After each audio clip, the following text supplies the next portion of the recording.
Yeah, Tommy Danielson bringing them up. Rory Sutherland is up here as well. Laurens ten Dam, tipped by his team manager Erik Breukink. A podium finish himself in the Tour de France. Said ten Dam will win today. I don't think that's possible now, but he's going to finish very high up.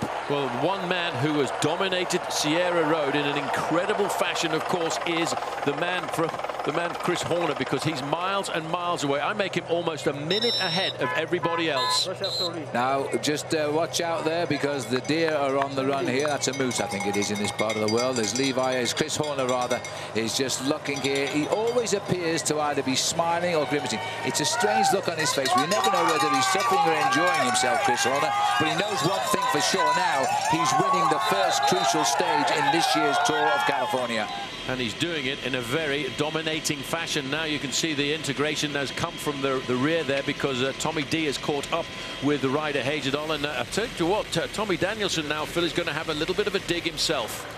Well, good old Tommy Danielson, because he's often there or thereabouts, but he never produces the goods. But today, he looks as though he's riding a very inspired Amgen Tour here. He's setting the pace, and he's keeping the screws turned tightly. This won't go down well with Levi. He'll try to hold on to Tommy D here. Andy Schleck, the third man in our picture, he's closing the gap. Rory Sutherland is looking dead cool down there. Rory, those long legs aren't used to climbing mountains like this, but clearly we might be wrong. It looks as though they are. TJ Van Garderen just hanging off the back of them. Well, watch out, because you know Andy Schleck, Phil, he's just sitting there nice and comfortably. He's allowing everybody else to make the moves. He's allowing the move to go by TJ Van Garderen initially. He over-experimented with his force. Now he's been left behind. This is Christian Van der Velde and Linus Gerdeman, but the leader on the road by around about a minute with 1 kilometer to go. The Kenda 1 kilometer to go is on the shoulders of this man here, Chris Horner. And Chris now 900 meters from the summit of the Sierra Road, and you finish right on the brow of the hill. Over the top, you're on the way down again. It's a circular road. And Chris Horner is notching a terrific victory here, and that's what it will be now. And the yellow jersey will await him tonight for Team Radio Shack. We've proved we hit the limit with Levi Leiper on this particular climb, but it may have been a bit too explosive for the man from Santa Rosa. Plenty of more steady climbs to come. Tommy D is confident. Wouldn't surprise me if Tommy D can take second place on this climb today.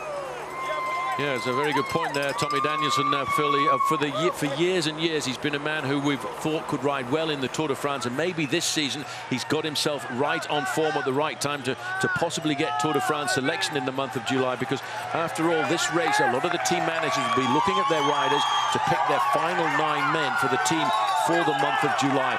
But I don't think anyone will have any trouble at all picking the man who's leading this race, because Chris Horner is on fire here this afternoon.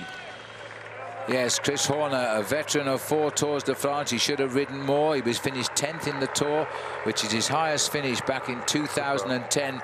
As I say, a grossly underestimated performer. Everybody was looking at Levi Leipheimer. The wise ones were saying, we think Chris Horner is the man to beat. Well, they know it now. He is. As he comes up towards the top here of the Sierra Road, Chris Horner has laid the biggest foundation stone towards a victory in this year's Amgen Tour. And the amazing thing about Chris Horner, Phil, is he spent the majority of his career over the last few years working for Levi Leipheimer, working for everybody else. Now, all of a sudden, he was, in fact, I think, trying to prepare the road for the Sierra Road finish for Levi Leipheimer, and then all of a sudden, Leipheimer just could not follow him. And I think behind Jens Voigt, he's 6 weeks younger than Jens. He's probably the second oldest rider in the race here, but he says the enthusiasm is as good as day one. And while your enthusiasm is there, then your body will do it, believe me. Chris Horner heads for the win now. Rory Sutherland looks good here, possibly for second place too, because Rory, and there's a good cue for you, because that's the flag of Australia. Well, 200 meters to go now for Chris Horner, and finally, after such a treacherous climb up Sierra Road, Phil, a little bit of rest will come.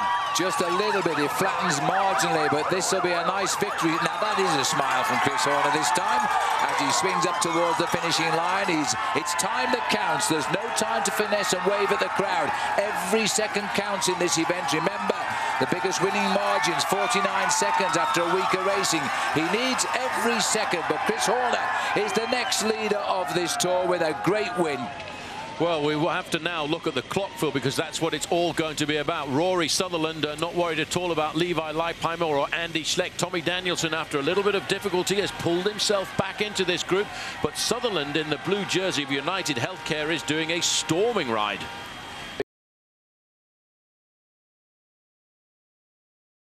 Big victory for Radio Shack, having a good season, Radio